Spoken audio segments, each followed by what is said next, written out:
আমন্ত্রণ ২১-এর রাতে। আমাদের আজকের বিষয় নিরাপত্তা পরিস্থিতি কেমন। আজকে আমাদের সঙ্গে উপস্থিত আছেন সাংবাদিক ও কলামিস্ট এম এ আজিজ। আমাদের সঙ্গে আছেন এনসিপির কোষাধ্যক্ষ ও যুগ্ম সদস্য সচিব সাইফ মোস্তাফিজ। আপনাদের দুজনকেই স্বাগত জানাচ্ছি ২১-এর রাতে। বেশ কয়েকটি বিষয় নিয়ে আজকে আমরা আলোচনা করতে চাই, কিন্তু তার আগে নিরাপত্তা পরিস্থিতি কেমন, যেটি আজকে আমাদের আলোচনার বিষয়।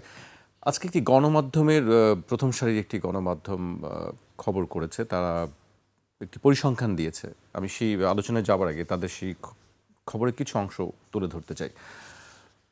বাংলাদেশের পুলিশ হেডকোয়ার্টারের তথ্য অনুযায়ী গত মে থেকে জুলাই পর্যন্ত এই ৩ মাসেই সারা দেশে ৯৩৪টি খুনের ঘটনায় মামলা হয়েছে। অর্থাৎ ৩ মাসে গড়ে ৩০০-র বেশি খুনের ঘটনায় মামলা হয়েছে। সেই হিসেবে দৈনিক খুনের ঘটনা ঘটেছে ১০টিরও বেশি। পুলিশ সদর দপ্তর বলছে, চুরি ডাকাতির পরিমাণ আগের চেয়ে কিছুটা কমলেও খুন বা হত্যাকাণ্ডের ঘটনা নিয়ন্ত্রণে আনা যায়নি।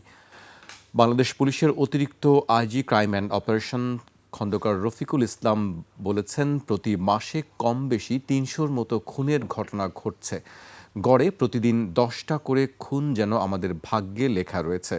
চলতি বছরের জানুয়ারি থেকে জুলাই পর্যন্ত ৭ মাসে খুনের ঘটনায় মামলা হয়েছে ২,০৭৬টি। এর মধ্যে জানুয়ারিতে ২৮৭, ফেব্রুয়ারিতে ২৫০টি, মার্চে ৩১৭ ও এপ্রিলে ২৮৮টি। আজিজ ভাই, আপনার কাছে কি মনে হয় এই ঘটনাগুলো কেন আসলে দিন দিন বাড়ছে? ধন্যবাদ আপনাকে। সব খুনেও কিন্তু আবার বিচার মামলা হয় না, অনেক মামলা হয় না। যেমন আমাদের লোকাল একটা মানবাধিকার কমিশন বলে, তারা কিন্তু একটা রিপোর্ট দিয়েছে এবং ডেইলি স্টারের বাংলাতে ছাপা হয়েছে। তারা বলছে গত মাসেই খুন হচ্ছে ৬৮ জন, ১৬৮ জন মারা গেছে। এবং সে ভাগ করে দিয়েছে পারিবারিক কলহ, যৌতুকের জন্যে, তারপরে রাজনৈতিক খুন, এগুলো ভাগ করে দিছে। তারা সারা থানায় এটা সার্ভে করেছে, তারা দাবি করেছে। তো এখন আমাদের দেশে যেটা হচ্ছে, আপনি দেখেন, একটা আগের যে জেনারেশন, অর্থাৎ আমাদের সময় যেটা, মানুষের প্রতি মমত্ববোধ ছিল, মানুষের মানসিকতা চেঞ্জ হয়েছে। সব জায়গায় কিন্তু বল প্রয়োগ এবং সেলফ সেন্টার্ড হয়ে গেছে মানসিকতাটা, বল প্রয়োগের চিন্তা করে। আগে দেখেন, গেঞ্জি গায়ে দিত না, ঘাড়ে রাখতো, হাতে আপনার স্যান্ডেল, চামড়ার স্যান্ডেল হাতে করে রাখতো, নষ্ট হয়ে যাবে। কিন্তু খাবার ঠিক মতো পেত না, কিন্তু মানুষের মনে কিন্তু শান্তি ছিল, মানুষের প্রতি মমত্ববোধ ছিল, একজনের কষ্টে আর একজন জড়িত ছিল। এখন কিন্তু সবাইকে কিভাবে বল প্রয়োগ হোক, যেভাবে হোক, কিভাবে তাকে পরাস্ত করে আমি আমার অবস্থান দৃঢ় করব, শক্ত করব, বা আমি বেনিফিটেড হব, সেই কাজে কিন্তু মানুষ ব্যস্ত। এটা কিন্তু দিনে দিনে, ধরেন আমি বলবো যে দেশ স্বাধীন হওয়ার পর থেকে আজ পর্যন্ত রাজনৈতিক দলটা কিন্তু জাতীয় গঠন করার চেষ্টা করে নাই। আমাদের জাতীয় স্খলন যেটা ঘটছে, বিশেষ করে অন্তর্বর্তীকালীন সময়ে। এই সময়ে তো তরুণদেরকে বিভিন্ন মিনিস্ট্রিতে দেওয়া, কমিশনে দেওয়া, এবং এইসব করতে গিয়ে এবং সরকারের অংশ নেওয়ানো, এবং তাদেরকে শিক্ষার ব্যাপারে কোনো আগ্রহ তৈরি না করে। শুধু কি এই ২ বছরের কথা বলেই কি আসলে পার পাওয়া যাবে? আমি তো বলছি ৭১ থেকে শুরু করে ধীরে ধীরে কোনো সরকারই কিন্তু আপনার জাতি গঠনের চেষ্টা করে নাই। আমি এর জন্য প্রধানত দায়ী করে আমি লিখেছিও যে আমাদের দেশে আপনার ১২ প্রকারের শিক্ষা ব্যবস্থা আছে এবং সব জায়গায় মাস্টার ডিগ্রি দেওয়া হয়, যার ফলে মাস্টার ডিগ্রি প্রাপ্ত কেউ জাতীয় হিসেবেও একমত হয় না, সব ১২ প্রকার দ্বন্দ্ব থাকে। সুতরাং আমার এই জন্য বলি, এসএসসি বা ইন্টারমিডিয়েট পর্যন্ত যদি জাতি গঠনের জন্য একটা একপক্ষী চিন্তা হতো, একপক্ষী শিক্ষা ব্যবস্থা হতো, তারপরে যার যার মতো স্পেশালাইজেশন করুক, সেটা তো হচ্ছে না, সেটা তো হয় নাই। কোনো সরকারই এটা চিন্তা করে নাই। ধরেন অন্তর্বর্তীকালীন সরকারের সময় এতগুলো সংস্কার কমিশন হলো, কিন্তু শিক্ষা সংস্কার কমিশন হলো না। শিক্ষায় আপনি দেখেন, ফেজিবাদের সময় শেখ হাসিনা কমি রেস করছে, কমি সমাবেশে হাজির হলো, সেখানে কমি জননী উপহার নিল, এরকম। এবং শিক্ষাকে কমি বোর্ড যেটা আছে, সেই বোর্ডের সরকারি প্রতিনিধি নাই, তারা স্বাধীনভাবে আপনার সার্টিফিকেট বিতরণ করে। আমাদের ধরেন জাতীয় বিশ্ববিদ্যালয় আছে, উন্মুক্ত বিশ্ববিদ্যালয় আছে, এই শিক্ষা দিয়ে কি করবেন? বিজ্ঞানের যুগে কি করবেন? আপনি খুব চমৎকার প্রশ্ন তুলেছেন যে এই শিক্ষা দিয়ে কি হবে, শিক্ষা ব্যবস্থা দিয়ে কি হবে, কিন্তু এটি একটু দীর্ঘমেয়াদী একটি প্রক্রিয়া। শিক্ষা আপনি রাতারাতি কোনো কিছু পরিবর্তন করতে পারবেন না। কিন্তু এই যে আমরা পরিসংখ্যান যেগুলো দেখছি এটি বাড়ছে, এটি কমানোর কি উপায় আছে আসলে, কিভাবে কমতে পারে? কমানোর প্রথমত আমার কথা, জাতি গঠন না করা পর্যন্ত এটা কমবে না। তাহলে তো অনেক দীর্ঘমেয়াদী তবে একটি বিষয়। না, আইনের কঠিন প্রয়োগ, আইনের কঠিন প্রয়োগ। ধরেন এখন আমরা হরহামেশাই দেখি যে মসজিদ, মক্তব, মাদ্রাসা এগুলোতে বলাৎকার হচ্ছে, ধর্ষণ হচ্ছে, পরকীয় হচ্ছে, বহুত ভিডিও পাওয়া যাচ্ছে। আইন করেন না কেন? আইন করেন না কেন? বেগম খালেদা জিয়া প্রধানমন্ত্রী ছিল, আমি বলেছি বহু জায়গায়, সেখানে অ্যাসিড মারা হতো মেয়েদের গায়ে, এটা মহামারী আকার ধারণ করছিল। আইন হলো ক্যাপিটাল পানিশমেন্ট, সর্বনিম্ন যাবজ্জীবন, আইন প্রয়োগ করলো, এখন অ্যাসিড নিক্ষেপ নাই। তাহলে এখন কি করা যেতে পারে? এখন হচ্ছে যে সামারি ট্রায়াল, এই যে রামেসা হত্যা হয়েছে না, আপনার লোয়ার কোর্টে রায় দিয়ে দিয়েছেন, এখন হাইকোর্টে অ্যাপিল চলতেছে, সুপ্রিম কোর্টে আবার যাবে এটা, তো বিচারটা হবে কতদিন হবে? আমি এই জন্য বলছিলাম, তখনই বলছিলাম, এই সব মামলা আপনার লোয়ার কোর্টে তো রায় হয়ে যাবে, আইনে তাকে সব সুযোগ দিতে হবে, কিন্তু হাইকোর্টে আলাদা একটা বেঞ্চ থাকতে হবে, সুপ্রিম কোর্টে আলাদা একটা বেঞ্চ থাকতে হবে, এবং তাদের সময় নির্ধারিত থাকবে। 7 দিন বাদে এই উকিল জ্বর হয়েছে, টাইম নেন, অমক নেন, তেমন করা যাবে না। একদম লাইক সামারি ট্রায়াল এরকম করে তাদের শাস্তি দিতে হবে, তাহলে না আর একজন খুন করতে নিরুৎসাহী হবে। এখন হচ্ছে না, মানে দ্রুত বিচারের কথা দ্রুত বলছেন। বিচার, দ্রুত বিচার, কিন্তু সময় আইনের সবগুলো ধাপ পার দিতে হবে। আপনি ট্রাইব্যুনালের বিচার করলেও তো সুপ্রিম কোর্টে আপিল করে, তাই না? তা আপনি এটা সময় নির্ধারণ করে, এই ধরেন এই যে 13 দিনে আপনার লোয়ার কোর্টে বিচার হয়ে গেছে, ফাঁসির আদেশ হয়েছে, হাইকোর্টে যা ঝুলে আছে, এখনও রায় হচ্ছে না, আবার সুপ্রিম কোর্টে যাবে, তো ওখানে স্পেশাল বেঞ্চ থাকে না কেন? আমার কথা হলো সেই স্পেশাল বেঞ্চ পার্টিকুলারলি এইসব বিচার দেখবে এবং শর্টকাট হেয়ারিং দিয়ে ইয়ে করবে, খালাস করে দিবে। জি, আমি আপনার কাছে আবারও আসবো। আমি সাইফ মুস্তাফিজের কাছে আসতে চাই। সাইফ মুস্তাফিজ, আমরা আজিজ ভাইয়ের বেশ কিছু কথা বলছিলেন যে কোন কোন কারণে আসলে এগুলি হচ্ছে। আমরা প্রতিবেদনে দেখেছি যে আরও কোন কোন কারণগুলো আসলে এই কারণগুলো হচ্ছে। রাজনৈতিক আধিপত্য, প্রভাব বিস্তার করা, একে প্রতিপক্ষকে ঘায়েল করার চেষ্টা, এই বিষয়গুলো উঠে এসেছে এবং অসহিষ্ণুতা মানুষের মধ্যে খুব বেশি পরিমাণে। আপনার কাছে কি মনে হয় আসলে, মানে এই ঘটনাগুলো নিরাপত্তা পরিস্থিতি কেন খারাপ হচ্ছে? ধন্যবাদ আপনাকে, আমার বিজ্ঞ সমালোচক এবং যারা টিভি পর্দায় দেখছেন তাদেরকে শুভেচ্ছা জানাচ্ছি। দেখেন, এই ঘটনাগুলো যে আসলে ঘটছে সেটা তো অনেক কারণেই ঘটছে এবং আমরা তো দীর্ঘদিন ধরে আসলে আলোচনাই করে যাচ্ছি। ভাই অনেকগুলো বিষয় উল্লেখ করলেন, কিন্তু এটার কোনো সমাধান বা সূরা আমরা দেখতে পাচ্ছি না। আমরা বিএনপির 180 দিনের যে সরকার, সেখানে আমরা দেখতে পেলাম কিছু নতুন মন্ত্রিসভায় রদবদল, কিছু নতুন মন্ত্রী যুক্ত করা হলো। আমরা দেখলাম যে তথ্য মন্ত্রণালয়ের ক্ষেত্রে জহিরুদ্দিন স্বপন সাহেবকে সরিয়ে আন্দাল বিন রহমান পার্থ সাহেবকে দেওয়া হলো। এখন উনি কি ফেইলিয়ার হিসেবে মানে সরিয়ে তাকে দেওয়া হলো, না কি ক্রাইটেরিয়াতে আসলে তাদের অ্যাসেসমেন্টগুলো করা হচ্ছে, সেটা আমার একটা ব্যক্তিগতভাবে জানার ইচ্ছা, বা জনাব তারেক রহমানের কাছে বা বিএনপির যারা পলিসি মেকার আছে, যে তারা আসলে কোন ক্রাইটেরিয়াতে এই মন্ত্রিসভাকে মার্কিং করছে বা তাদের পারফরমেন্স বিচার করছে। সেই পারফরমেন্স যদি বিচারের জায়গা থাকে, মানে আমি যদি ধরে নিই যে জহিরুদ্দিন স্বপন সাহেবকে হয়তো সে দলকে ওইভাবে সার্ভ করতে পারেনি, মিডিয়াকে যেভাবে নিয়ন্ত্রণ করার জায়গাটা থাকে বা কন্ট্রোল করার জায়গাটা থাকে হয়তো সে করতে পারেনি। আন্দিল রহমান বেটার পারফর্ম করছে সংসদে, যেটা আমরা দেখতে পাচ্ছি, সে চাটুকারিতা করে প্রত্যেককে মনোরঞ্জন করাতে সে ব্যস্ত, হয়তো সেই আঙ্গিকে তাকে দেওয়া হয়েছে, আমি জানি না, সেটা আমি তাদের কাছে একটা প্রশ্ন। এবং ওই যে বললাম যে কোন ক্রাইটেরিয়াতে বিচার করা হচ্ছে, সেই ক্ষেত্রে যদি পারফরমেন্সের বিচার হয়, সবার আগে সালাউদ্দিন আহমেদকে স্যাক করা উচিত এই মন্ত্রিসভা থেকে। মানে তার মতো ব্যর্থ স্বরাষ্ট্রমন্ত্রী বাংলাদেশের ইতিহাসে মানে কবে এসছে আমি জানি না। কারণ একটা বৈধ একটা নির্বাচনের মধ্য দিয়ে যখন একটা সরকার ব্যবস্থা এতদিন পর হয়েছে, যেটাকে বাংলাদেশের সকল মানুষ ম্যান্ডেট দিয়েছে এবং সর্বজন গৃহীত একটা ম্যান্ডেটের জায়গা থেকে আমরা সবাই অ্যাড্রেস করছি, সেখানকার মতো একটা জায়গায় যখন তিনি দায়িত্ব নিয়েছেন, আপনি নিজে আজকে বিবিসির বরাদ্দে একটা নিউজের রিপোর্টের কথা বললেন যে গড়ে 10 জনের মৃত্যু হচ্ছে। এখন ভাই অনেকগুলো বললো যে পারিবারিক কলহ, এটা সেটা, ঠিক আছে, ওইটা আমি মানলাম, কিন্তু যেই দলটা রাজনৈতিক সহিংসতা বেশি মারে, হ্যাঁ ঠিক আছে, মানে রাজনৈতিক সহিংসতা প্রায় 200টি সংঘর্ষ ঘটেছে এবং যদি আপনি মোটা দাগে দেখেন, মানে অলমোস্ট মেজরিটি হচ্ছে যে বিএনপি এই কাজগুলো করেছে। এখন বলবেন বিএনপি বড় দল, তো ভাই এই কনসেপ্ট দিয়ে দিয়ে আওয়ামী লীগ তো এরকম তাদের অনেক কিছু বৈধতা দিয়েছে। বড় দলের ক্ষেত্রে সরকার গঠন করলে তাদের দায় দায়িত্বটা অনেক বেশি, সে আরও প্রোটেক্ট করবে অন্যদেরকে। সে যখন নিজের ঘরের মধ্যে মারামারি করে 31 জনের উপরে এই 6 মাসের মধ্যে মারা যায়, আর ইন্ট্রিমের সময় কিন্তু সেটা 250-র বেশি ছাড়িয়েছিল।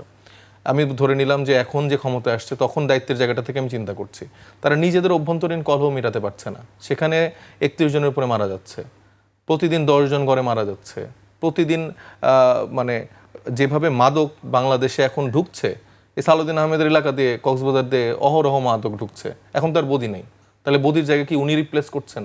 মানে উনি একসাথে রক্ষক আবার ভক্ষক এরকমই কি আসলে মেসেজ আমাদেরকে দিচ্ছেন? মানে আমরা সাধারণ জনগণ তো এটাই মনে করবে যে একজন স্বরাষ্ট্রমন্ত্রী দায়িত্বশীল কক্সবাজার এরিয়াকার মহাবীর নায়ক তিনি ওইখানে তার বিরুদ্ধে একটা কথা বললে লোকজন এসে মারতে আসে। তো সেই এলাকায় মাদক কিভাবে ঢুকছে? এত মহিরুহ একজন আদর্শবান ব্যক্তি, ধর্মীয়ভাবেও যদি আমি তাকে চিন্তা করি, সে তো একজন বেশ আদর্শবান একজন মানুষ, তো সে এই জিনিসগুলোকে কেন এক্সেস দিচ্ছে? মানে এটা তো বাংলাদেশের মানুষ বলবেন যে 6 মাসে কেন এগুলো বলতেছেন আপনারা? ভাই 6 মাসে আমার এত এত মানুষ মারা যাচ্ছে, ডেইলি আমার লাস্ট 3 মাসে 900 জনের উপরে মানুষ মারা গেছে। তো আমি তো এগুলো বসে বসে দেখার জন্য আর আপনাদেরকে বিরোধী দলের জায়গায় নমনীয় হয়ে নম করে মনোরঞ্জন করতে আমরা আসি নাই। আমরা এখানে স্ট্রিক্ট থাকার জায়গাটা আমরা সবসময়ই করি। আওয়ামী লীগকে, হাসিনাকে আমরা কোনো ছাড় দিইনি, তারা বিদেশে পালাইতে বাধ্য হয়েছে, তাদের এই অপশাসনের জন্যই তো। ভাই বললো যে কেন এটা প্রতিষ্ঠিত হচ্ছে না, কারণ বাংলাদেশে সুশাসন নাই। প্রধানমন্ত্রী নিজে খুবই বড় গলায় বলল যে রামিসা হত্যার সে বিচার একদম কার্যকর করবে 30 কার্যদিবসের মধ্যে। এরকম আজকে কত কার্যদিবস চলে গেছে, কই? আপনি যখন সোসাইটিতে কোনো একটা হত্যার বিচার নিশ্চিত না করতে পারেন, কোনো একটা এরকম সিগনিফিক্যান্ট কোনো জায়গা তৈরি করে না দিতে পারেন যে দেখেন এটা হইলে এটা হয়। আপনি যে অ্যাসিডের যে ঘটনাটা বললো, হ্যাঁ ওইটা ওই সময় এটা আসলে থামছিল, কারণ আপনি সেই সময় দেখাইতে পারছেন যে এটা এইরকম একটা ন্যাক্কারজনক ঘটনা ঘটাইলে তার এরকম মানে দৃঢ় একটা শাস্তির মধ্যে দিয়ে তার যেতে হবে, তার সর্বোচ্চ শাস্তি নিশ্চিত করা হবে রাষ্ট্রের পক্ষ থেকে। কিন্তু সে যখন পার পেয়ে যাচ্ছে, প্রতিনিয়ত আপনি খুন করলে, তারপরে আপনি বিভিন্নভাবে রাজনৈতিক হামলা করলে আপনাকে বিএনপি পুরস্কৃত করছে, তখন তো এই ঘটনাগুলো সোসাইটিতে থামবে না। আবার আপনি বলছেন যে বিচার বিভাগের এত জটিলতা, বিচার বিভাগের জন্য তো অনেকগুলো সংস্কার প্রস্তাব করা হয়েছিল, বিচার বিভাগ পৃথকীকরণের জায়গাগুলো আপনারা উড়াই দিলেন কেন? এটা তো বিএনপি সরকার নিজ হাতে করছে, মানে কিসের জন্য করছে তারা? এই যে এই পুরানো রাজনৈতিক বন্দোবস্তকে টিকায় রাখার জন্য। এই আমলাতান্ত্রিক জটিলতা বলেন, এই আইন আদালতের জায়গাগুলোতে যে জটিলতাগুলো তৈরি করে রাখা হয়েছে, এগুলো তো তাদের এই সুবিধার জন্য। তাদের রাজনৈতিক নেতারা মারামারি করবে, গুম খুন করবে, তাদের দলের স্বার্থে তারা মানে তাদের সংবিধানকে তারা তাদের মতো করে ব্যবহার করতে পারবে। আর বাকি ভিন্ন মতের ক্ষেত্রে বাংলাদেশের জনগণের ক্ষেত্রে যতটা ক্ষমতা প্রয়োগ করা যায় তাদের নিষ্পেষণ করার জন্য, তাদের নাগরিক অধিকার নষ্ট করার জন্য সেগুলো করতে পারে। বাংলাদেশের আইন শৃঙ্খলার পরিস্থিতি বর্তমানে খুবই বাজে। কোন একটা নারী রাত 10টার পরে বা রাত 8টা-9টার পরে সে একা একা সেফটির সাথে মানে হেঁটে বাসায় যেতে পারবে কিনা আপনি কাউকে জিজ্ঞেস করেন তো? আপনার বাসায় মা বোন আছে, আমার বাসায় মা বোন আছে, আমরা নিজেরাই কিন্তু সেফটি ফিল করছি না। তো এইরকম একটা পরিস্থিতি বাংলাদেশে এখন বিরাজ করছে, যেখানে একটা নির্বাচিত একটা সরকার এখন আছে, এবং বাংলাদেশের ইতিহাসে নাকি সব থেকে ক্যালিভারওয়ালা মন্ত্রী সালাউদ্দিন আহমেদ, আমি যতটুকু বুঝি ওনারা এরকম করে বলে। বিরোধী দলের কেউ নাকি ওনার একজনের সাথে পারে না, তো ওনার চাপাবাজের সাথে তো আমরা আসলে পারবো না। উনি যে সংবিধানের বিভিন্ন ধাপে ধাপে দিয়ে যে চাপাবাজিগুলো করে, এটা আসলে আমরা পারি না। আমরা বাংলাদেশের সাধারণ মানুষের সহজ কথাগুলো বলার চেষ্টা করি, তাদের দুঃখ দুর্দশা, আক্ষেপ, তাদের যন্ত্রণা, এগুলা নিয়ে আসলে আমরা বাংলাদেশের মানুষের কাছে যাই, তাদেরটা শুনি এবং সেটা সমাধান করার জন্য রাজনীতি করছি। তার মতো চাপাবাজি করে স্বরাষ্ট্রমন্ত্রী হয়ে ছেলেকে বিভিন্ন টেন্ডার দিয়ে এই লুটপাটের রাজনীতি করতে আমরা আসলে আসিনি। অনীত বিলম্বে তাকে আসলে বাংলাদেশ থেকে তারেক রহমান যেভাবে ওই জহিরুদ্দিন স্বপনকে সরায় পার্থ ওনাকে দিছে, এই সালাউদ্দিন আহমেদকে স্যাক করা দরকার। স্যাক করে দিয়ে তাকে এই জায়গায় একটা আসলে গুরুত্বপূর্ণ যে আসলে এই মন্ত্রণালয়কে সামলাতে পারবে, যার আসলে অন্য কোনো বিষয়ে ইন্টারেস্ট নেই, সে দেশের নিরাপত্তা এই ব্যাপারগুলো দেখবে, তাকে আসলে বাংলাদেশে এখন দ্রুত নিয়োগ দেওয়া উচিত। উনি ব্যর্থ, এখানে আর কোনো যদি কিন্তু নাই। আপনার কাছে আমি আবারও আসবো। আমি আজিজ ভাইয়ের কাছে আসতে চাই। আজিজ ভাই, তথ্যমন্ত্রীর বিষয়ে বেশ কয়েকবার কথা বলছিলেন সাইফ মোস্তাফিজ। আজকে তিনি ব্রিফিং করেছেন, আজকে প্রথমবারের মতন যে সাপ্তাহিক ব্রিফ থাকে সেখানে তিনি উপস্থিত ছিলেন। বেশ কয়েকটি বিষয় নিয়ে তিনি কথা বলেছেন। আমি তথ্যমন্ত্রীর বেশ কয়েকটি সেই বক্তব্যগুলো উল্লেখ করতে চাই। সাংস্কৃতিক অনুষ্ঠানের ব্যাপারে বাধাবিঘ্ন হোক, সরকারের তরফ থেকে এমন মানসিকতা নেই বলে জানিয়েছেন তথ্য ও সম্প্রচার মন্ত্রী আন্দালিব রহমান পার্থ। আর প্রধানমন্ত্রীর তথ্য সম্প্রচার উপদেষ্টা জাহিদুর রহমান বলেছেন, অন্তর্বর্তী সরকারের সময়ের তুলনায় এই বিষয়ে ড্রামাটিক্যালি উন্নতি হয়েছে, তবে দু একটি ঘটনা যে ঘটছে না সে কথা তিনি অস্বীকার করেননি। মঙ্গলবার সচিবালয় সরকারের সাম্প্রতিক কর্মকাণ্ডের তথ্য জানাতে আয়োজিত নিয়মিত সংবাদ সম্মেলনে মন্ত্রী উপদেষ্টা এই কথাগুলো বলেন। আন্দালিব রহমান পার্থ বলেছেন, শুধু ক্ষমতাচ্যুত শেখ হাসিনা নন, পলাতক সবাইকে ফেরত চায় ঢাকা। তিনি বলেছেন, সরকার গণমাধ্যমকে নিয়ন্ত্রণ করবে না। আরও কয়েকটি বিষয় নিয়ে কথা বলেছেন। দেশে 6 মাসে কোনো গুমের ঘটনা ঘটেনি, দেশে সারের পর্যাপ্ত মজুদ রয়েছে, সংকট নেই, তবে কোনো কোনো জায়গায় বিতরণে অনিয়ম হচ্ছে। কোনো স্বাভাবিক সময়ে বর্তমান সরকার ক্ষমতায় আসেনি, সবকিছু মিলিয়ে একটি স্পর্শকাতর সময় পার করছে সরকার। দেশের মানুষ সঙ্গে থাকলে এগিয়ে যাবে সরকার। অনেকগুলো বিষয় তিনি অ্যাড্রেস না, করেছেন। সরকারের যে সাংস্কৃতিক অনুষ্ঠান, নৌকার প্রাইজ, এগুলো বন্ধের মানসিকতা নেই। এটার অর্থটা কি? বন্ধ হচ্ছে তো, এটা তো অর্থ বুঝলাম না। সরকারের দায়িত্ব, আমাদের তৃণমূলের যে কালচার, যাত্রা, গান, নাচ, এগুলো তো থাকতে হবে। নৌকাবাজ কেন বন্ধ করবে? তৌহিদি জনতা নৌকাবাজ বন্ধ করে দিয়েছে, এটা কেমন কথা? তো এগুলো সরকার দেখবে না? তাহলে বলুক যে পুরানো সংস্কৃতি থাকবে না এই দেশে, আমরা নতুন করে সংস্কৃতি, আমরা অমুক দেশের সংস্কৃতি আমদানি করব, বলুক বলুক। তাহলে বলুক না, বাইডেনের ছেলে তিনি একটা অকাম করে গেছে, অর্থাৎ তার ছেলে আপনার শুল্ক ফাঁকি দেওয়ার মামলায় পড়েছে, তখন নিশ্চিত তার 10 বছর জেল হবে। সাংবাদিকরা তাকে প্রশ্ন করছে প্রথমে যে আপনার ছেলের তো এরকম জেল হবে, আপনার কি বক্তব্য? কয় আমার তো কিছু করার নেই। অথচ বিচারকে নিয়োগ দিছে সে। পরে হয়তো দেখা গেল হয় পিত্ত ভালোবাসা অথবা ফ্যামিলি প্রেশারে তাকে কিন্তু মাফ করে দিছে, সরকারে তাকে ইন্ডিপেন্ডেন্ট দিয়ে দিছে। তো এটা তার জন্য একটা স্পট বটে। কিন্তু আমাদের এটা তো বাংলাদেশ, আমাদের বাংলাদেশ অপকর্ম চলছে, চলবে। সরকার কিন্তু আমার কাছে মনে হয় সব জায়গায় গা বাছায় চলার চেষ্টা করতেছে, কোনো কিছু ধরি না ছুঁই না এমন একটা ভাব। চলুক, দেশ চলুক, এভাবে তো দেশ চালানো যায় না। অ্যাসেপ্ট করতে হবে, আইন না থাকলে আইন করতে হবে। 2/3 মেজরিটির পার্লামেন্টে আছে, আইন না থাকলে আইন করবে। দুর্নীতি বিরোধী আইন তো ক্যাপিটাল পানিশমেন্ট আছে কমপক্ষে 10টা দেশে। আমাদের দেশে দুর্নীতি হয় না কোথায় বলেন? এই যে কারণ বাজার এখন বসে আছে, চাঁদা উঠতেছে না, দিনে চাঁদা উঠতেছে 1 কোটির থেকে 1.5 কোটি। এই হিসাবে এইটা চাঁদা নাই কে? এখানে তো জামাতের এমপি, বিএনপি সরকারে কেউ তো বলে না। তাহলে কি জামাতের পক্ষ থেকে চাঁদা না না না, আমাদের কথা হলো জামাতের এমপি যদি বিএনপির লোক চাঁদা দেয়, তো জামাতের এমপি চিৎকার করে না কেন? বলে না কেন? জাতির কাছে বলে না কেন? জামাত যদি বিএনপি চাঁদাবাজি করে, তাহলে বিএনপি জামাতের এমপি চিৎকার করুক, আর না হলে জামাতের এমপি বন্ধ করুক। এখন আমার বক্তব্য হচ্ছে যে বন্ধ কে করবে? এমপি প্রাইমারি দায়িত্ব তো সরকারের অংশ। এমপির এলাকায় চাঁদাবাজি হলে এমপি যদি মনে করে যে সরকারি কোনো লোকের জন্য এই চাঁদাবাজি বন্ধ করা যাচ্ছে না, তাহলে তো অবশ্যই সে জানাবে জনগণকে। এত মিটিং মিছিল হয়, চিৎকার করবে, পার্লামেন্টে বলবে যে আমার এলাকায় কারণ বাজারে এত বছর চাঁদাবাজি তো অমুকে চাঁদা নিচ্ছে, তাকে ধরেন, আমি সাক্ষী দিচ্ছি, ধরেন। আপনার এই যে আপনার বলেন এই যে যাত্রাবাড়ি সবচেয়ে হোলসেল মার্কেট, অনেক তো জামাতের এমপি, বলে না কেন? এই যে ধরেন এনসিপি আমাদের ওই মেরাদিয়া বাজার মধ্যবাড্ডা, এখানে এনসিপির নাহিদ, চাঁদাবাজি হচ্ছে তো এমপিদের প্রাইমারি দায়িত্বে। আবার ধরেন বাস স্ট্যান্ড যদি ধরেন, ওই মোহাম্মদপুর কৃষি মার্কেট আছে, সেখানে অ্যাডপ্টেড বিএনপি ববি হাজরাত এমপি। বলেন, আমার কথা হচ্ছে সবাইকে তো দায়িত্ব পালন করতে হবে, সবাইকে। আপনি যে 2-3টি জায়গার কথা বললেন, এর বাইরে কি আর আসলে কোনো জায়গায় চাঁদাবাজি প্রত্যেকটা মহল্লায় দোকানপাটে চাঁদাবাজি হচ্ছে, এটা সত্য। এটা কাকের মতো খড়ের ফলায় নাক ডুবাইলে তো হবে না।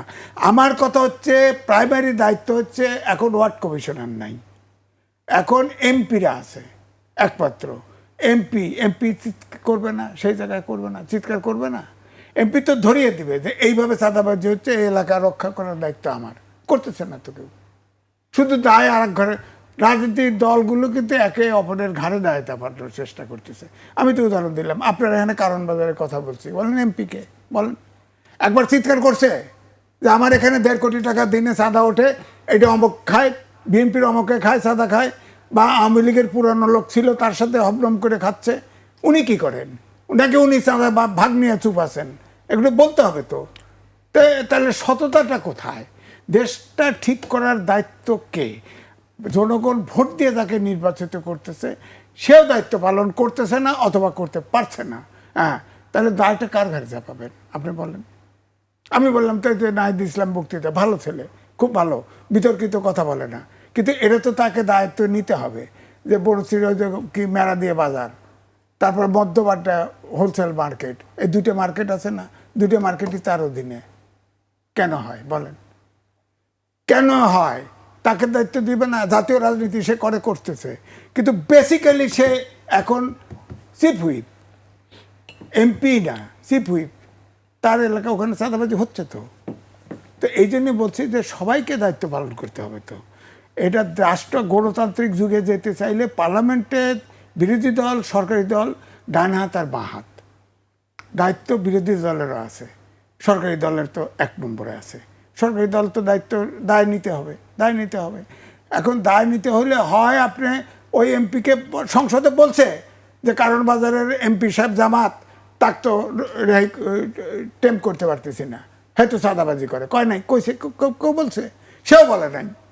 তাহলে চাঁদাবাজি কি ভাগ করতেছে? পার্লামেন্ট অধিবেশন আছে বৃহস্পতিবার থেকে শুরু হচ্ছে, দেখি শুনি, নিশ্চয়ই সেখানে দেখি এইসব জায়গায় কে চাঁদাবাজি করে, কে বিরোধী কারো দলের পক্ষ অভিযোগ, থেকে হয়তো না সেটা- কেউ কারো অভিযোগ করবে না, করবে না, আপনি নিশ্চিত থাকেন, অভিযোগ করবে না। চাঁদাবাজি কম বেশি ডাইরেক্টলি আর ইনডাইরেক্টলি সবাই ভাগ খাইতেছে। সারা দেশটা এখন চাঁদাবাজির আওতায় পড়ে গেছে এবং সবাই ভাগ করে খাইতেছে, যার ক্ষমতা আছে সেই ভাগ করে খাইতেছে। এই চাঁদাবাজি বলতে দেখেন এখন ক্যাশলেস সোসাইটি করার চেষ্টা করতেছে, কিউআর কোড বসাই দিচ্ছে না। এই দুর্নীতি আইন করতে হবে এবং সর্বগ্রাসী দুর্নীতিবিদদের বিরুদ্ধে আক্রমণ যদি না করেন এই দেশ ঠিক করা সম্ভব না। আপনি আরেকটা সিস্টেমের কথা বলেন, কিউআর কোড, এই সিস্টেমে কি চাঁদাবাজি বন্ধ হয়ে যাবে? না, কিউআর কোড আসলে আলটিমেটলি ক্যাশলেস সোসাইটি, তাতে কি বন্ধ হয়ে যাবে? ক্যাশলেস চাঁদা নেবে, অনেকাংশে আরো ইজি। না, ক্যাশলেস চাঁদাবাজি হবে, তখন হুন্ডি ছাড়া থাকবে না, হুন্ডি আপনি ট্যাকেল করার চেষ্টা করেন। হ্যাঁ, যদি ধরেন টাকার বিনিময় যদি না হয়, আপনি কি করে চাঁদা নেবেন?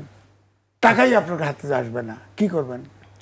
আপনার হাতে যাবে কিভাবে? সেইভাবে যাবে, এই বসায় দিবেন কিউআর কোডের টাকা। এই যে দেখেন, এই যে সেকেন্ড টাপে আগের বারে আপনার তেল নিয়ে হান্ডিত করে নিয়ে আবার বাইরে বিক্রি করে দেয়।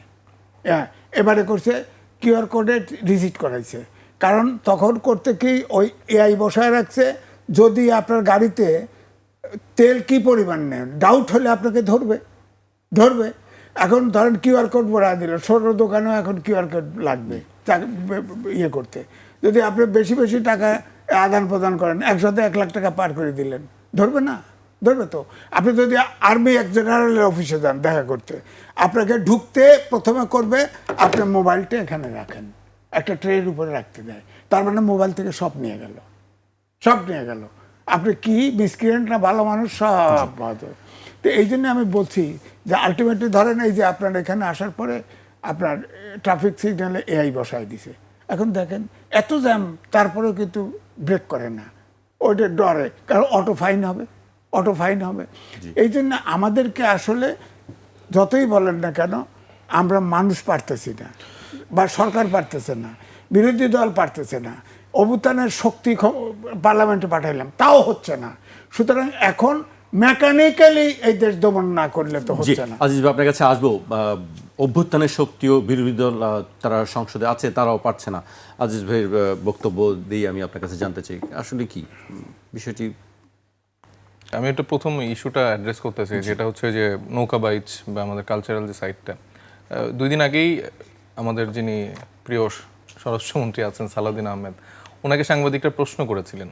তো এই বিষয়টা নিয়ে উনি খুব একটু বিরক্তির ভঙ্গিতেই বলেছিলেন যে এই বিষয়টা আলাদা, ব্রাহ্মণবাড়িয়াতে এই গান বাজনা সিনেমা এটা অনেকটা নিষিদ্ধের মতো, তো এটাকে সে আলাদাভাবে ট্রিট করছে এবং কাইন্ড অফ একটা বৈধতা দিয়ে দিচ্ছে যে এখানে এই জিনিসগুলো ঘটতেই পারে এবং এই ব্যাপারে আসলে সরকারের খুব বেশি কিছু করার নেই। তো এটা আসলে মানে একটা গুরুত্বপূর্ণ একজন দায়িত্বশীল মন্ত্রীর থেকে এরকম স্টেটমেন্ট বা এরকম অ্যাকশন তো বাংলাদেশের মানুষ দেখতে চায় না। দেখেন, আমাদের দেশে ভিন্ন মত, বিভিন্ন রকম সাংস্কৃতিক জায়গা থেকে অনেকে আছে খুব মানে ধর্মভীরু মানুষ, যারা গান বাজনা সিনেমা পছন্দ নাই করতে পারেন, কিন্তু যেই মানুষগুলো পছন্দ করেন তাদের জায়গাটাও, সেও তো বাংলাদেশের নাগরিক, তাদের রাইটটাও তো আমাদেরকে নিশ্চিত করতে হবে। এক হচ্ছে যে আমাকে কোনো রকম প্রবলেম না ক্রিয়েট করে যে যার ধর্ম পালন করা থেকে শুরু করে যে যার সাংস্কৃতিক কার্যক্রম অবশ্যই বাংলাদেশে এটা নিশ্চিত করতে হবে। এটা রাষ্ট্রের দায়িত্ব, এটা আমাদের সকলের দায়িত্ব। এবং নৌকা বাইচের মতো বাংলাদেশের এই আদি ঐতিহ্যের মতো এরকম সাংস্কৃতিক জায়গাগুলো কেন বন্ধ করা হবে বা কেন আসলে বাধা দেওয়া হবে, এটা আমার একটা কোশ্চেনের বিষয়। মানে এটাতে আসলে কিভাবে আমাদের কোনো ধর্মীয় অনুশাসন নষ্ট হচ্ছে। মানে আমি একজন প্র্যাকটিসিং মুসলিম, আমি একটু বুঝতে পারলাম না যে নৌকা বাইচ দিয়ে কীভাবে আমার ধর্মীয় অনুভূতিতে আঘাত আনা যায়। অথবা কোনো, দেখেন সিনেমা দিয়ে যে এখন যে আমরা টকশো করছি, মানে এটাও তো অনেকে বলবে যে টিভি দেখা হারাম বা টিভির থ্রুতে যে কথা বলা হচ্ছে। ব্যাপারটা হচ্ছে যে এই মাধ্যমগুলো দিয়ে আমরা কতটুকু পজিটিভিটিগুলো নিতে পারছি সেটা আমাদের নিশ্চিত করতে হবে। এবং সমাজে সুস্থ সাংস্কৃতিক বিকাশের জন্য আমাদের ধর্ম মত নির্বিশেষে সকলের আসলে সে জায়গাটা কাজ করতে হবে। বিশেষ করে রাষ্ট্রের জায়গা থেকে যারা এরকম গুরুত্বমন্ত্রী আছে, তারা এগুলো উস্কিয়ে না দিয়ে নিশ্চিত করতে হবে যেন ওই ভিন্ন মতের মানুষগুলা বা যারা সাংস্কৃতিক চর্চা করতে চায় তাদের সেই জায়গাটা নিশ্চিত করে। জি, পর্যায়ে আমাকে বিরতিতে যেতে হচ্ছে, বিরতির পর আবারও ফিরছে আলোচনা। একটা বিরতি নিচ্ছি, ফিরছি এখনই।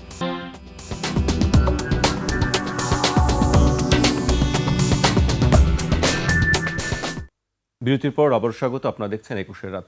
আমাদের সঙ্গে আছেন সাংবাদিক ও কলামিস্ট এম এ আজিজ এবং এনসিপির কোষাধ্যক্ষ যুগ্ম সদস্য সচিব সাইফ মোস্তাফিজ।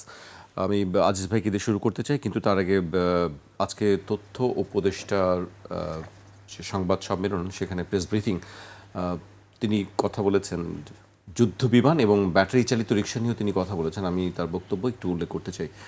প্রধানমন্ত্রীর তথ্য সম্প্রচার বিষয়ক উপদেষ্টা জাহিদুর রহমান জানিয়েছেন, বাংলাদেশ সরকার চীনের তৈরি J-10CE যুদ্ধ বিমান কেনার পথে খুব ভালোভাবে এগিয়ে যাচ্ছে। আরেকটি বিষয়, সরকার ঢাকার প্রধান সড়ক ও মহাসড়কে ব্যাটারি চালিত রিক্সা চলাচল নিয়ে দ্রুত নীতিমালা প্রণয়ন করবে। এই নীতিমালায় এসব রিক্সা কোথায় ও কতটুকু চলতে পারবে, যানবাহনের মান ও কারিগরি সক্ষমতা এবং চালকদের প্রশিক্ষণ সহ বিভিন্ন বিষয় নির্ধারণ করা হবে। আমি আজিজ ভাইয়ের কাছে জানতে চাই, আজিজ ভাই, ব্যাটারি চালিত রিক্সা যেটি নিয়ে খুব বেশি রাস্তায় বের হলেই আলোচনা হয়, যে আসলে রাস্তা কি তাদের দখলেই চলে যাবে এক সময়, নাকি আসলে শৃঙ্খলা বজায় থাকবে রাস্তায়? ব্যাটারি চালিত রিক্সা সব গাড়ি তাদের সাইড দিতে হয় এবং তারা এক্সপ্রেসওয়েতে উঠে যায়, ইউলিপে উঠে যায়, সব জায়গায় উঠে যায়। আর ব্যাটারি চালিত রিক্সা আমি লিখেছি ৪,০০০ কোটি টাকা রাজস্ব ফাঁকি যায়। বিদ্যুৎও তো অনেক বড় একটি বিদ্যুৎ ৪,০০০ কোটি টাকা রাজস্ব এটা ফাঁকি যায়। কারণ হচ্ছে এই ব্যাটারি আমদানি করা হয়, আমদানি করে এবং প্রভাবশালী এলাকার প্রভাবশালী রাজনৈতিক ছত্রছায়ায় এবং পুলিশের আন্ডারস্ট্যান্ডিংয়ের মাধ্যমে এই গাড়িগুলো তৈরি করা হয়, তৈরি করে তাদের টোকেন দেওয়া হয়। টোকেন দিয়ে এটা চলে এবং ফ্রি স্টাইল চলে। এটা তো যেভাবে পলিউশন করে, আমরা তো এখন ঢাকা শহর তো ধরেন সারা পৃথিবীতে কখনো ১, কখনো ২, কখনো ৩ থাকি, আর সারা বাংলাদেশ হচ্ছে এখন বায়ু দূষণে ১ নম্বর আপনার এই বায়ু দূষণে। সুতরাং এটা আমরা বিষের ভিতর দিয়ে হাঁটছি। হ্যাঁ, আমি সাহেব মোস্তাফিজকে দেখছি মাস্ক পরে আসতেছে, সে স্বাস্থ্য সচেতন, বুঝলাম আর কি। আসলে আমাদের সবার মাস্ক পরা উচিত। এটা ঢাকা শহর এমনিতেও বসবাসের উপযোগী না। ব্যাটারি চালিত রিক্সা আরেকটা দেখেন, বুড়া শিশুর থেকে শুরু করে সবাই চালায়, কারণ চাপ লাগে না।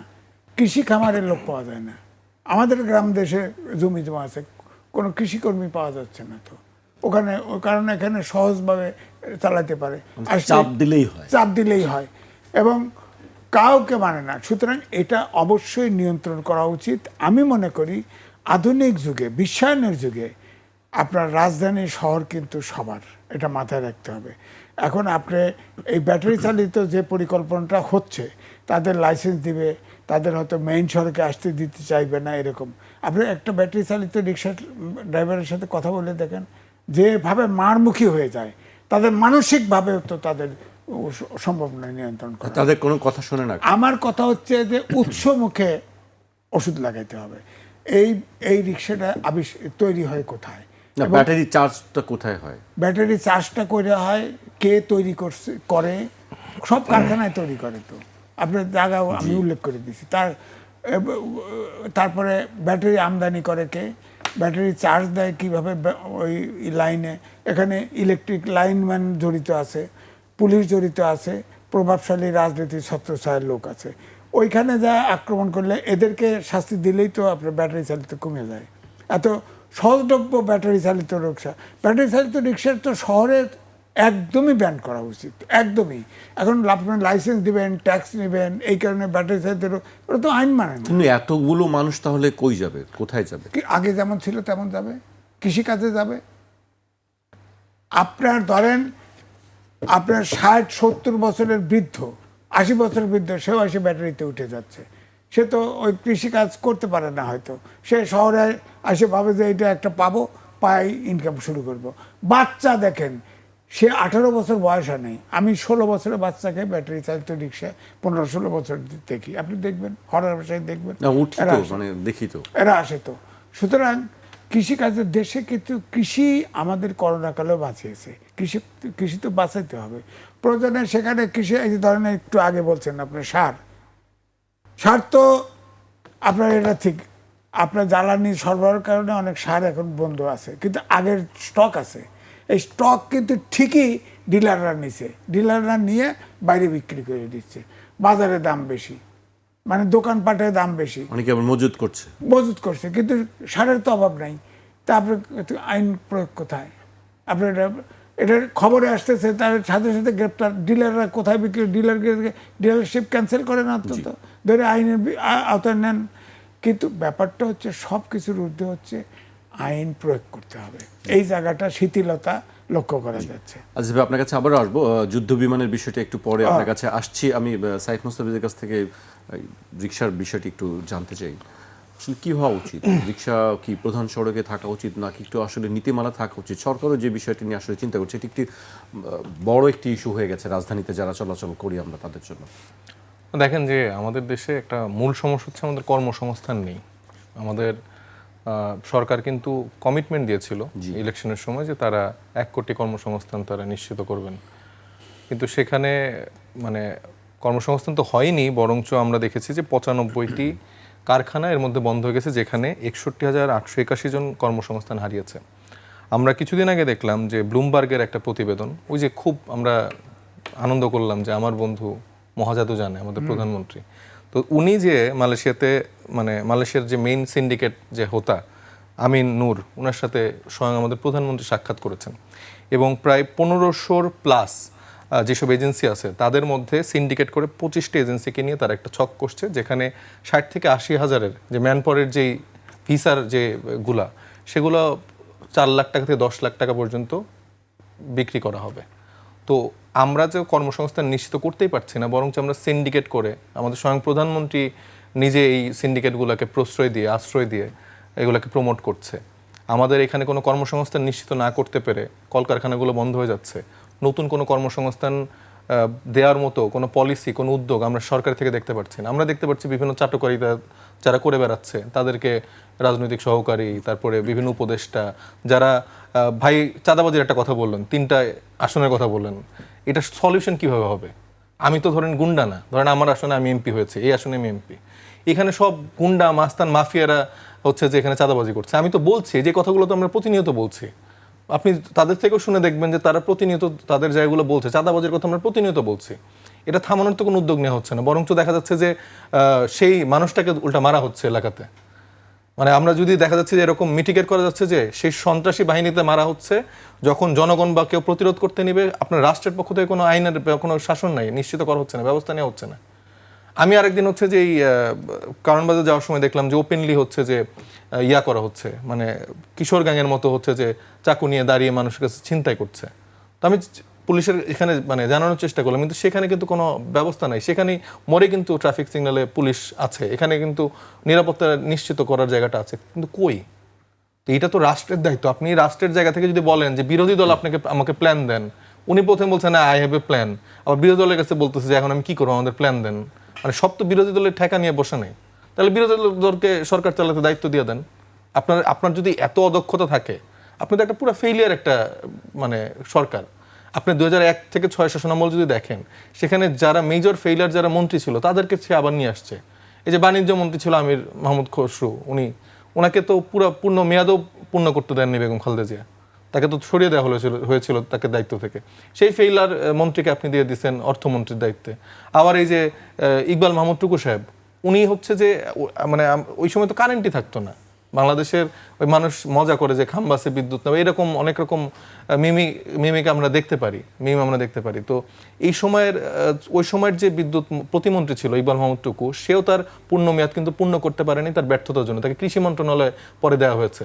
মানে বাংলাদেশ তো এই সংস্কৃতি নাই যে একবারে সরাই দিবে, তাকে আরেকটাতে ট্রান্সফার করা হয়েছে। তো সেই সব ব্যর্থ মন্ত্রীদেরকে দিয়ে আপনি মন্ত্রণালয় কিভাবে চালাবেন? এরা বলে যে আমরা তো এখনই এটা সলিউশন করার সুযোগ নাই, এটা 2 বছর লাগবে সম্পূর্ণভাবে করতে। ভাই, তোমার থেকে তো আমরা এইসব কথা শোনার জন্য বাংলাদেশের মানুষ তো বসে নাই।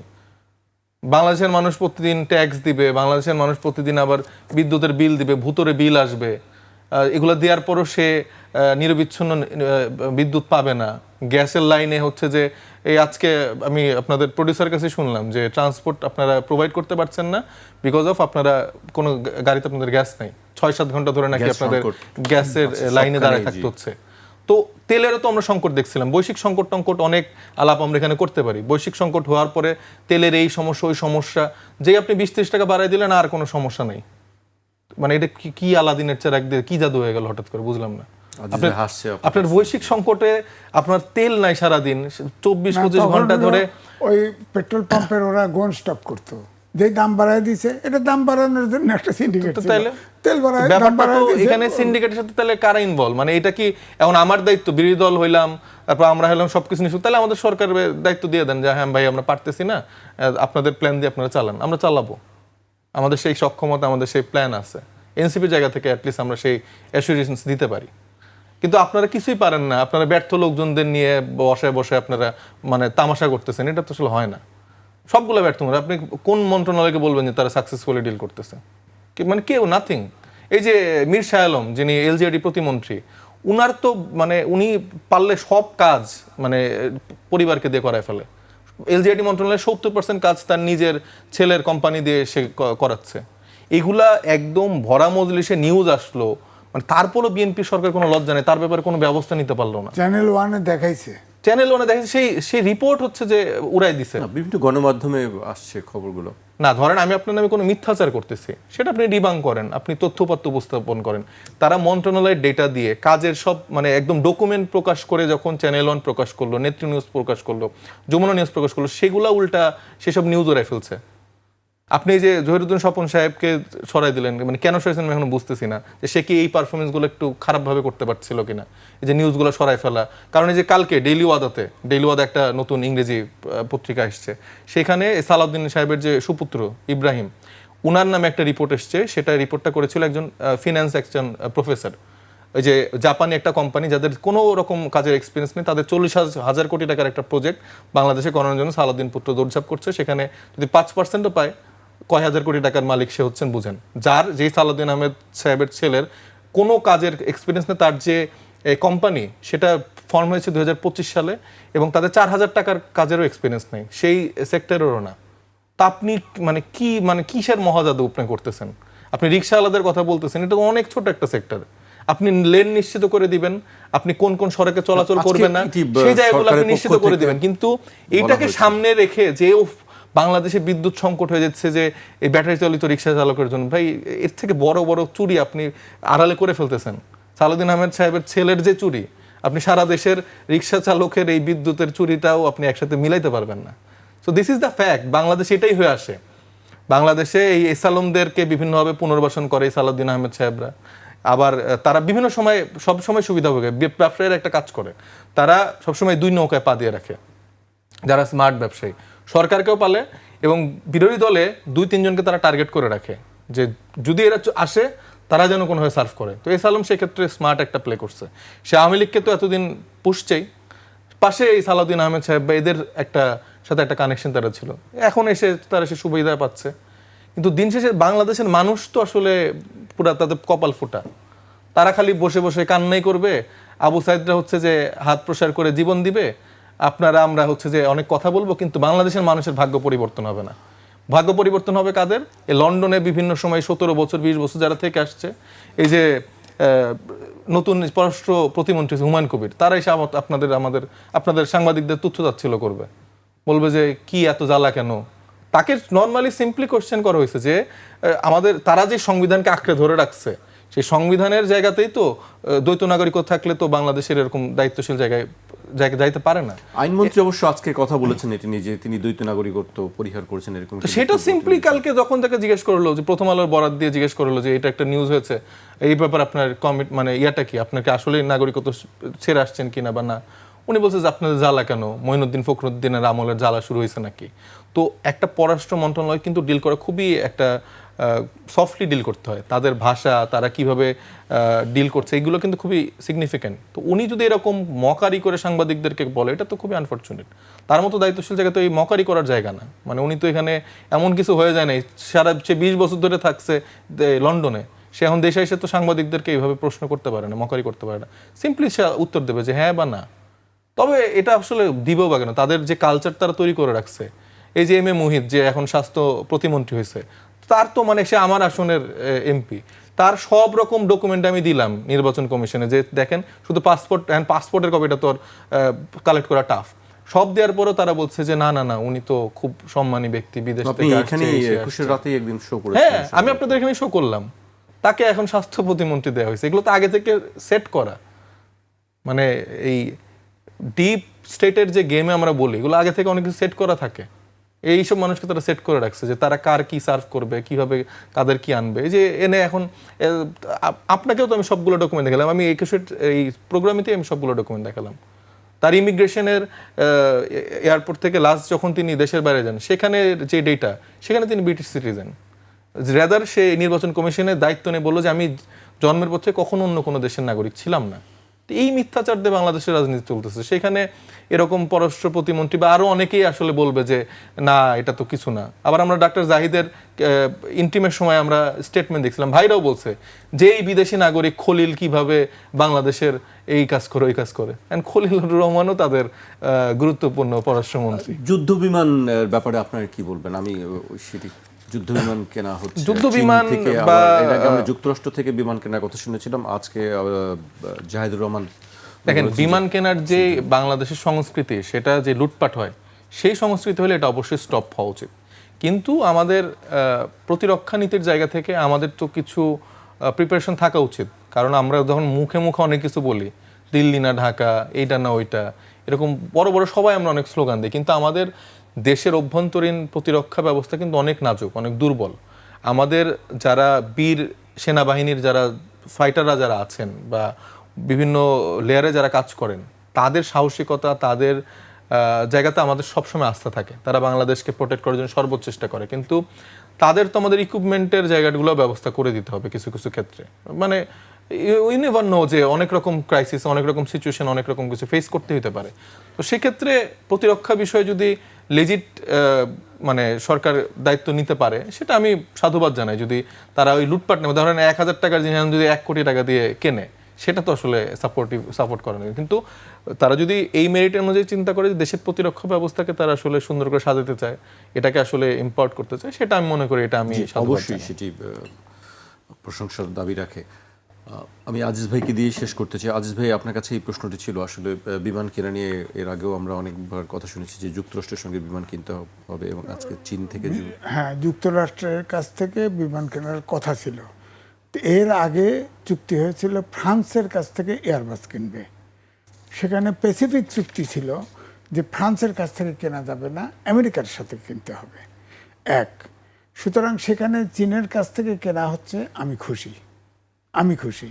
দ্বিতীয়টা, আমি সাইদ মোস্তাফিজের সাথে একমত যে আমাদের দেশে এখন দেখেন যেভাবে পরাশক্তিগুলি যেভাবে আপনার চক্রান্ত করে, তবে যুক্তরাষ্ট্রের সাথে চীনের সম্পর্ক ভালো না, আর ভারতের সাথে চীনের সম্পর্ক ভালো না।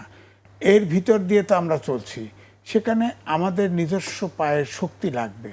অর্থাৎ শহীদ প্রেসিডেন্ট জিয়াউর রহমান বলছিল যে অন্তত পক্ষে আমাদের সমরশক্তি এমন থাকতে হবে যাতে করে অন্তত পক্ষে 24 ঘন্টা আমরা ঠেকায় রাখতে পারি কেউ যদি আক্রমণ করে। সেই ক্ষেত্রে তিনি বলছিলেন যে অন্তত পক্ষে যুবক শ্রেণীকে রেডি করা, তাতে স্কাউট এবং আপনি দেখেন স্কুল এবং বিশ্ববিদ্যালয়ে স্কাউট ছিল আগে, সেই কাজ স্কাউট এখন নাই। তা আমি মনে করি যে আমাদের সমরশক্তিতে শক্তিশালী হওয়া দরকার, এটা ঠিক আছে। তবে অবশ্যই আমি সেটাও বলি যে কেনাকাটা যেন 2 নম্বরই না হয়। কেনাকাটা যা পয়সা তাই দিয়ে, কারণ চীন কিন্তু আবার যেরকম স্ট্রিক দেখা যায় আবার পয়সাপাতি খরচ করে, খুব সমস্যা নেই। তো সুতরাং আমি মনে করি সমরশক্তিতে আমাদেরকে এই ধরনের টানাপোড়েনে ভূ রাজনীতির চক্করে যেহেতু আছি, সুতরাং আমাদের সমরশক্তিতে শক্তিশালী হওয়া দরকার, এটা আমি মনে করি। 2, আরেকটা কথা বলি যে এই যে জ্বালানি সম্পর্কে আমার নিজস্ব কিছু মতামত আছে। জ্বালানি এক্সেলারেট এনার্জি, এটা আমেরিকান সংগঠন মেনটেন করে, ইঞ্জিনিয়াররা মেরামত করে। একটাতে আগুন লাগলো, এতে 450 মেগাওয়াট বিদ্যুৎ ঘাটতি হলো। হ্যাঁ, আমার কথা হচ্ছে এরপরে আপনার কাতার থেকে এবং আপনার থেকে সিঙ্গাপুর থেকে 2টা কার্গো আসলো, নিরাপত্তার অজুহাত দেখায় তাদেরকে ভিতে দেওয়া হলো না, বললো তোমরা ডিসেম্বরে আসো। এখন আবার একটা কার্গো সরকার নিয়ে আসছে। আমার বক্তব্য হচ্ছে এটাতে অনেকে বলে আর কি যে যেহেতু আমেরিকার সাথে $1 বিলিয়ন পণ্য আমদানি করার কথা ছিল, সেইটার ইস্যু কিনা যে আমাদের জ্বালানি সংকট তৈরি করা। হ্যাঁ, সুতরাং এইটার ব্যাপারে সরকার মুখ খোলে না কেন, পরিষ্কার কথা বলে না কেন যে এইটা টার্মিনাল ধরেন 2টা কার্গো আসছে, অন্য ব্যবস্থা করে এটা করলো, আনলোড করতে পারতো, তো করলো না কেন? তো এখানে অন্য কোনো পরাশক্তির ইনভলভমেন্ট আছে কিনা এটাও তো আমরা জানলাম না। সুতরাং আমি তো বলি যে আমাদের বলা হচ্ছে 2 বছর ধৈর্য ধরতে হবে। কি জ্বালানি ছাড়া কেমনে 2 বছর ধৈর্য ধরবে? জ্বালানির বিকল্প তো তৈরি করতে হবে, কিছু করার নেই তো। আপনি এখন ঘোষণা দেন না কেন? সব জায়গায় সৌর প্যানেল করুক, সব যারা বিল্ডিং আলা আছে যতটুকু পারে করুক না, এই ঘোষণাটাও তো আসে না। বিকল্প বিদ্যুৎ তো আমাদের লাগবে, যেমন নবায়নযুক্ত জ্বালানি, এটা করা কঠিন। গ্রাম দেশে গোবর টবর এইগুলি আছে, এগুলোর থেকে এটি কতটুকু টেকনিক্যাল হেল্প সহজে তো মানুষ এক্সপার্ট হবে না।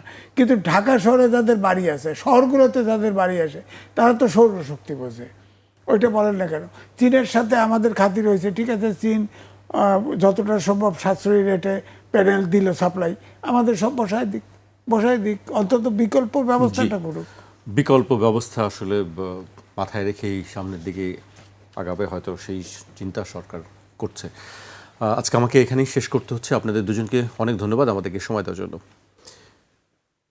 আজ এখানেই শেষ করছি, কাল আবার দেখা হবে ঠিক রাত 12টায়।